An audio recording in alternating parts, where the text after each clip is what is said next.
Bonjour.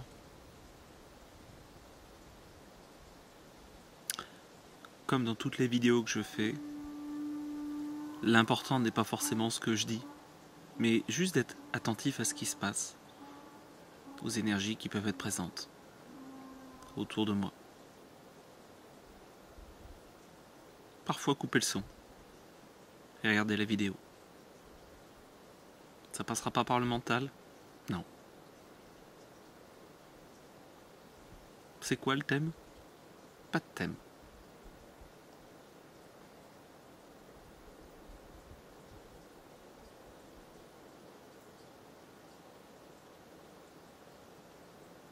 Ou alors une vieille histoire qui se perpétue depuis bien longtemps, qu'on a tous vécu. Tous vécu. Oui. Un état de plénitude.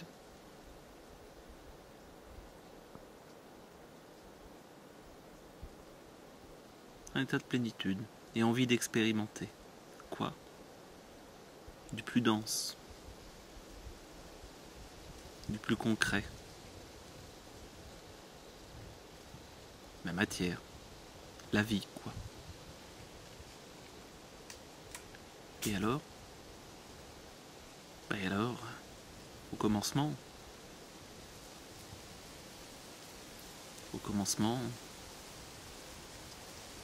qu'est-ce qu'il y a? Bonne question.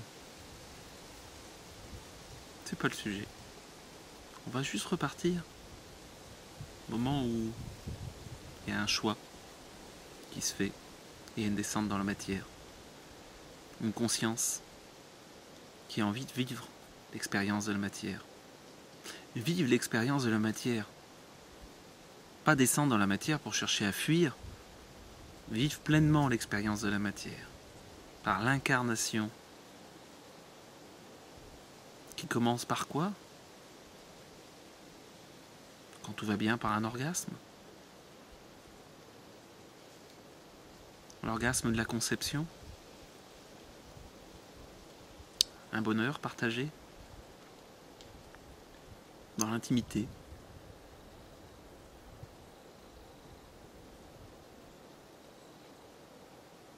Être dans l'intime.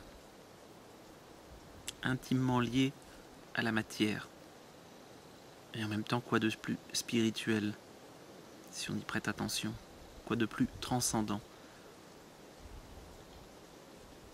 Pourquoi d'ailleurs sommes-nous des fois autant dépendants du côté rapport sexuel? Peut-être simplement parce que cela nous ramène à un souvenir d'avant l'incarnation, un petit moment où plus de temps, plus d'espace. Le paradoxe, vivre pleinement dans la matière. Quoi de plus matériel qu'un rapport sexuel? Pour prendre conscience de ce qu'il y a au-delà.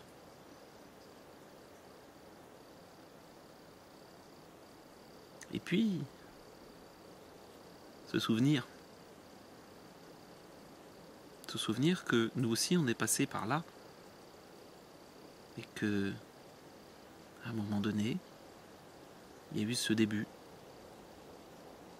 de division, ce début de croissance sans limite, cette matière qui foisonne, cette matière qui grandit, cette matière qui a tout l'espace pour elle, et en pleine croissance, en même temps bien au chaud, bien à l'abri,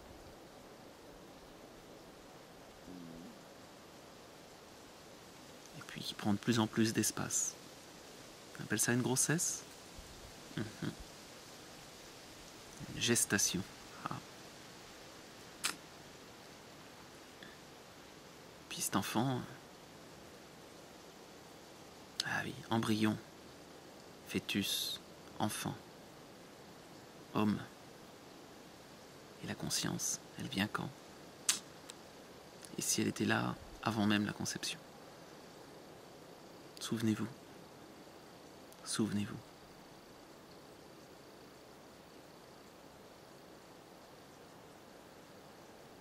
Certains vous diront que, mais non, C'est pas possible. À ce moment-là, il n'y a pas de conscience. Il faut faire attention à la conscience. Et à la science tout court. Parce que si on enlève la science de la conscience, il ne reste plus grand-chose. Donc, simplement de se souvenir. Parfois, on peut tout à fait avoir accès à ces anciennes mémoires. D'ailleurs, le fait de suivre une grossesse, d'être attentif à ce qui se passe, quelque part, c'est notre incarnation qu'on peut rejouer et revivre en conscience cette fois-ci. Avec une conscience adulte. Oui. Comment on accompagne cette conscience sans limite qui choisit de venir dans ce corps? Bienveillance, amour. Quoi de plus, quoi de moins?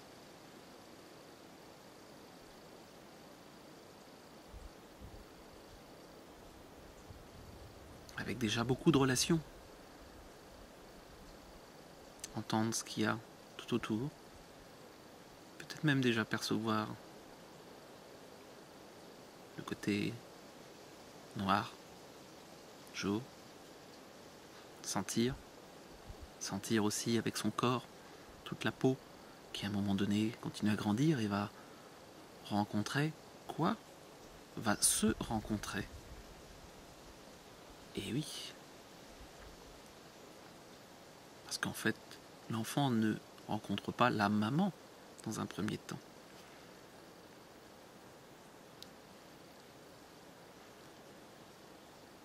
Tout ce qui est placenta, c'est le bébé. Ce n'est pas la maman. À la base, ce sont bien les cellules du bébé qui se spécialisent pour le côté nourriture du bébé qui arrive. Donc c'est bien une partie de lui qu'il rencontre. Mais en même temps, effectivement, tout le bruit, les bruits rythmiques, respiration, cœur, digestion, les voix, les joies, les souffrances, les jouissances de sa mère, oui, et aussi de ceux alentours.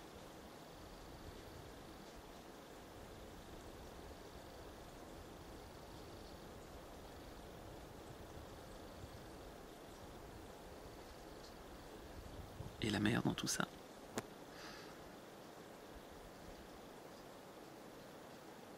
D'ailleurs, une petite mer intérieure déjà, avec une eau chaude, légèrement salée, juste comme il faut, enveloppante, sécurisante.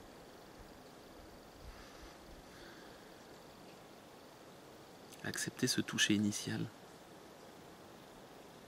se toucher dans le ventre de la mère.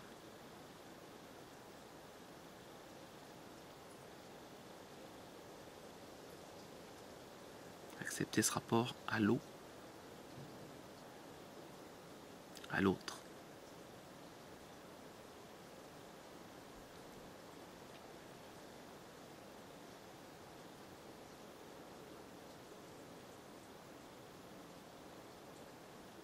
Après, il y a de grandes théories scientifiques, rigoureuses. Simplement d'être attentif, pleinement attentif à tout ce qui se vit, à tous les moments de cette grossesse qui avance. Cet enfant qui grandit, avec lequel on peut commencer d'ailleurs à rentrer en communication de manière très concrète, en lui demandant par exemple de se déplacer. On est encore dans le ventre de la maman. Et on peut sentir. Bon, avant 3-4 mois, c'est difficile. Doucement, un petit déplacement. D'ailleurs, plus on est léger, plus on va pouvoir ressentir. À peine effleurer le ventre. Il se rend compte que, tiens, le bébé va réagir. Et non seulement à un moment donné, il va réagir, mais il peut même répondre. On lui pose une question.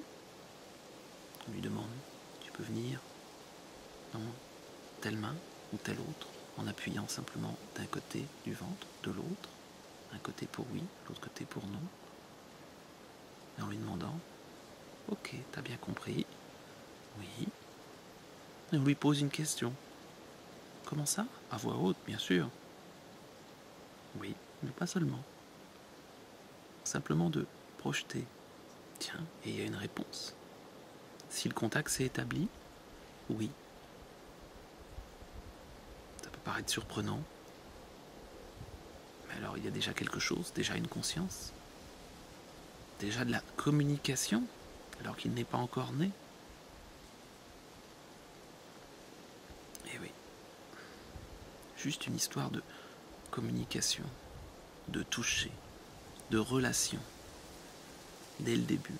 Entrer en relation, choisir de s'incarner pour rentrer en relation avec les autres.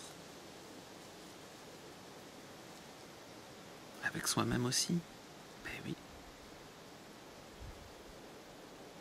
Accepter aussi de se sentir. Mais je parle de qui ? De l'adulte ou de l'enfant ? Et si les deux étaient similaires à certains niveaux,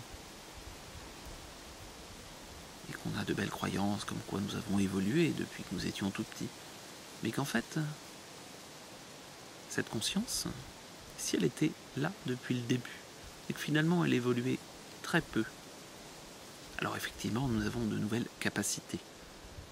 Ah oui, on apprend plein de choses. Beaucoup de savoir, un peu de connaissances aussi. On apprend à maîtriser ce corps, plus ou moins bien, à s'exprimer, plus ou moins bien aussi, à rentrer en relation. Ouais.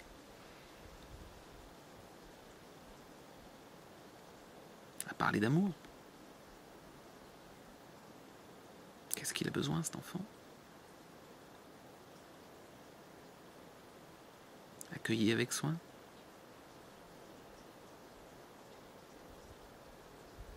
Accueilli dans un contexte tranquille, serein.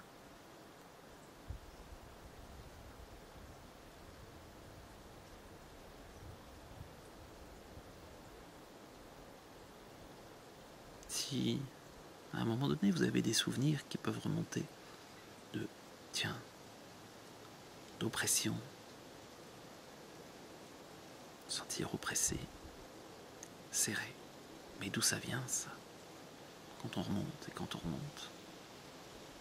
Et si ça revenait de la naissance, tout simplement, si c'était ça, cette oppression à un moment donné, cette force, cette puissance, je vais mourir, cette peur de la mort, une porte qui s'ouvre.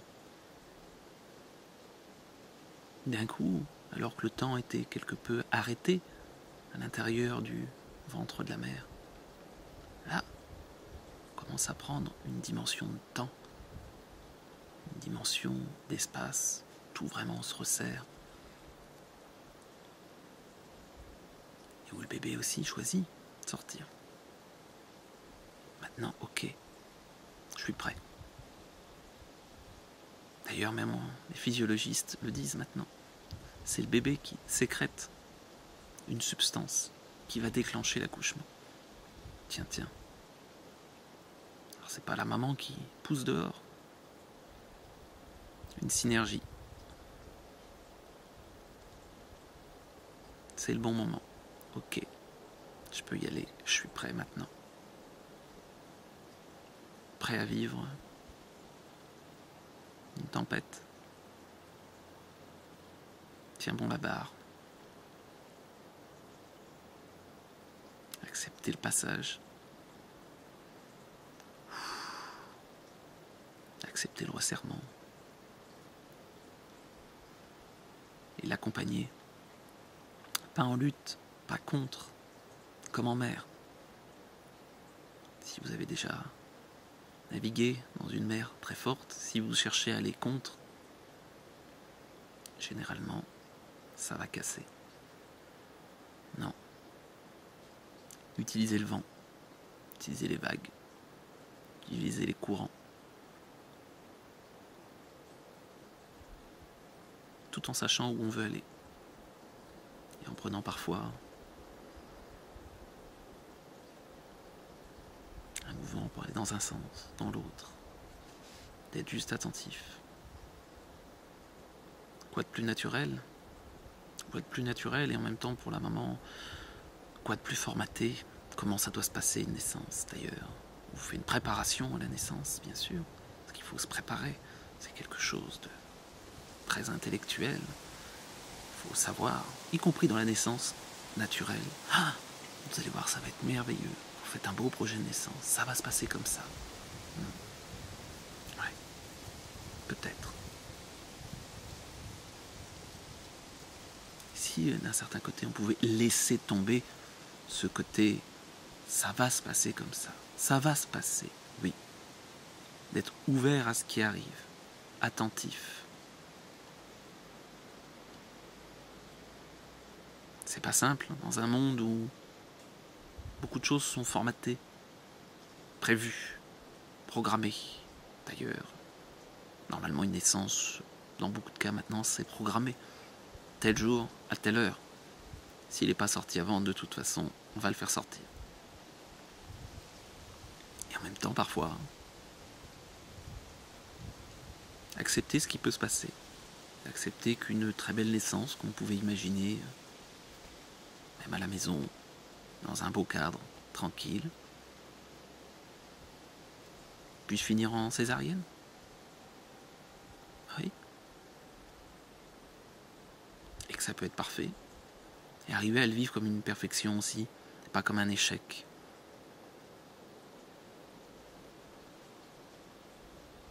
Pas simple d'envisager toutes ces possibilités. D'envisager aussi que c'est une porte vers la vie, une porte vers la mort. C'est quoi notre rapport à la mort, notre peur de la mort, notre peur de perdre. Quand parfois en plus un enfant est mis tellement important, parce que tellement attendu, tellement désiré.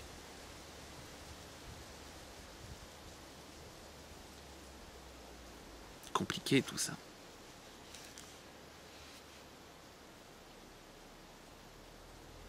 Très simple. Accepter la simplicité.